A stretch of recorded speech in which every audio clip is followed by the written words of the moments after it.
David is a 16-year-old high school student who has been diagnosed with attention deficit hyperactivity disorder. The most salient features of this disorder are restlessness, a short attention span, failure to pay close attention to detail, and impulsive, disorganized behavior. People with ADHD have intelligence scores similar to the population at large. However, their ADHD symptoms interfere with their ability to function effectively at home and at school.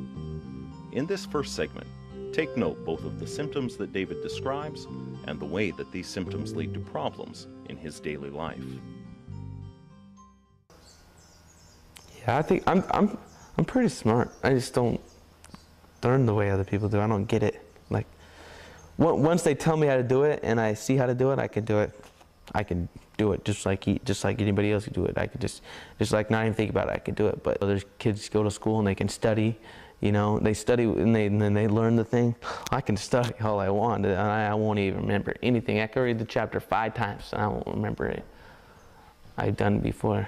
So I have to find different ways on how to get things in my mind to remember it. I have to make it fun, I guess. Make it so I want to learn about it. Like, I couldn't read very long. Like, the words will like be bouncing all over the page. I mean, it just literally they'd be gone and I can't see them, or they'll get blurry and weird. It's just really weird. You can't pay attention very well. I usually get in trouble because me and my friends, I'm really loud, I guess you could say. I always talking, I don't ever shut up. I always talking to all my friends and I always make noises. I don't even do it on purpose sometimes. I just be like making noises, like humping or humming in my mind or something like that, or just weird noises, and the teacher always tells me to be quiet. So, why do you have to make so many noises? Well, I don't like math class, and Mr. Foz, he doesn't usually give you referrals, so when I get in a math class, I usually just like get messing around with my friends or whatever. And I really don't like math. That math class is just, it's hard for me. It's algebra 1. I mean, that's not very high in math class or anything. I really don't like it. It doesn't like appeal to me. I don't really like it. It's not very much fun to me. I'm just not very good at it. So I can't concentrate doing it all the time. And I didn't get very good grades in it the first semester, so my mom just said that since she knew I wasn't gonna pass the class, I was just doing really bad in that class, and I wasn't going to pass it, so she just told me not to worry about math classes. Do another class in that. Do like classwork from one of my other classes in that. So I just did other classwork in that class instead of doing math. But I still got in trouble with my friends because I played with them all the time and talked. I talk a lot. Most kids, they get home and they do their chores or whatever. They clean the house or whatever, because their mom, they just think that their mom's gonna tell them, right when you get home, you're supposed to clean the house or whatever, and like, I know that in my mind, but when I get home, I don't think about it. I don't do it until my mom says, you need to do this or you need to do that, and I'd be like, oh, okay, and then I'll go do it.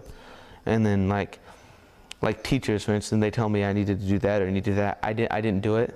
I won't do it until they tell me, because I know, but I don't really know. It doesn't click until they tell me, and then I can do it.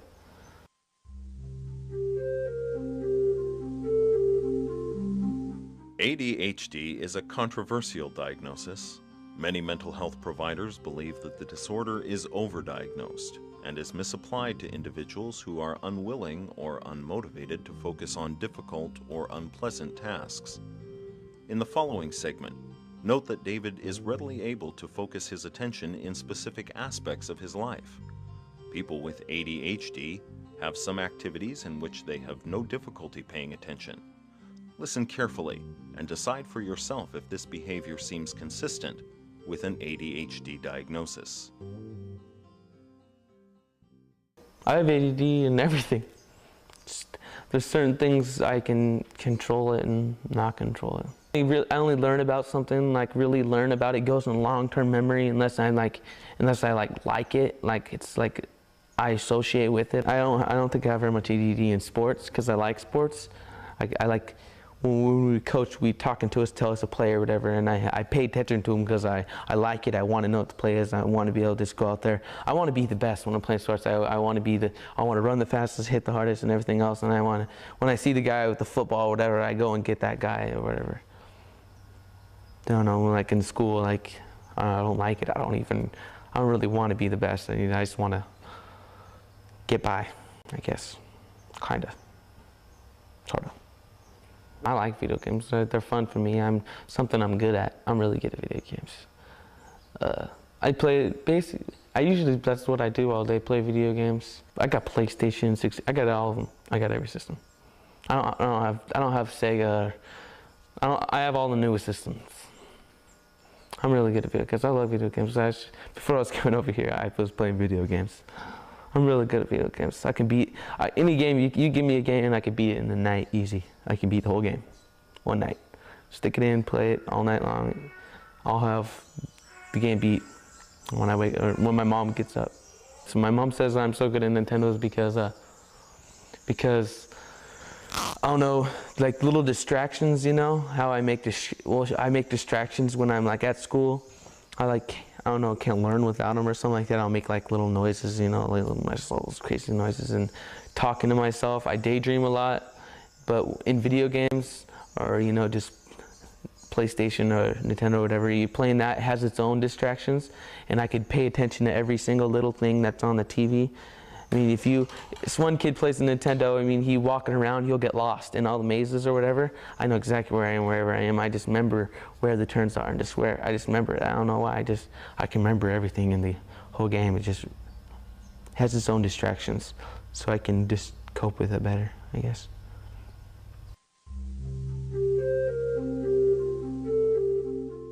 A number of drug therapies reduce the symptoms of ADHD.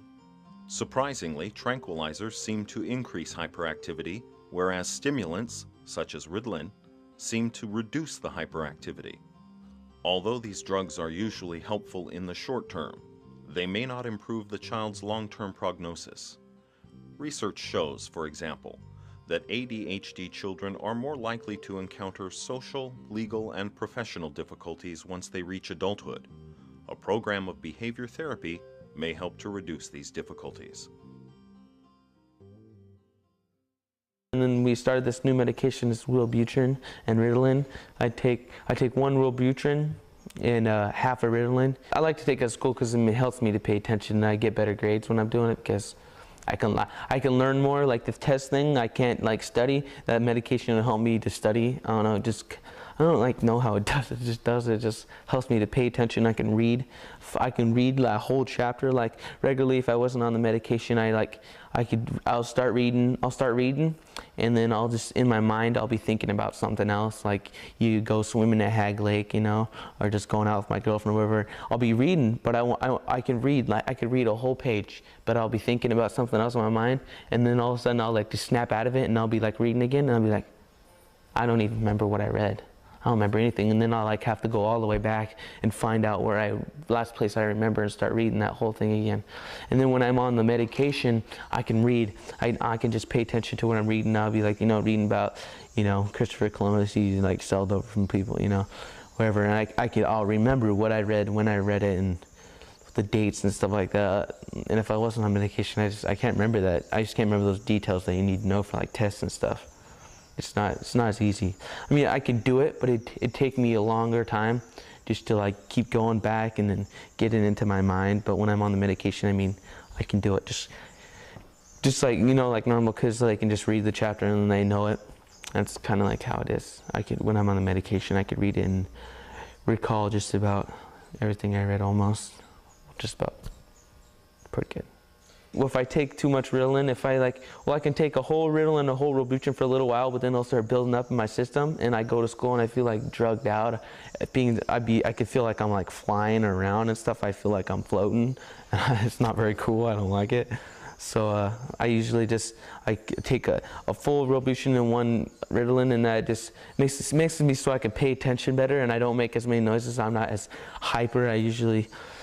Sometimes if I take too much, I usually like people will be talking to me and I just like ignore them. I don't even talk to really anybody sometimes. I just be by myself. I don't say anything really. Just do my work, and that's all. That's what my mom wants me to do. I don't really like it because I'm not sociable or anything. It's not like, I don't know. It doesn't feel right to me. That's why I don't like, in the summertime I don't take medications, just because I feel like the medication isn't me. That's not who I am. It's the medication in me. I'd rather be myself.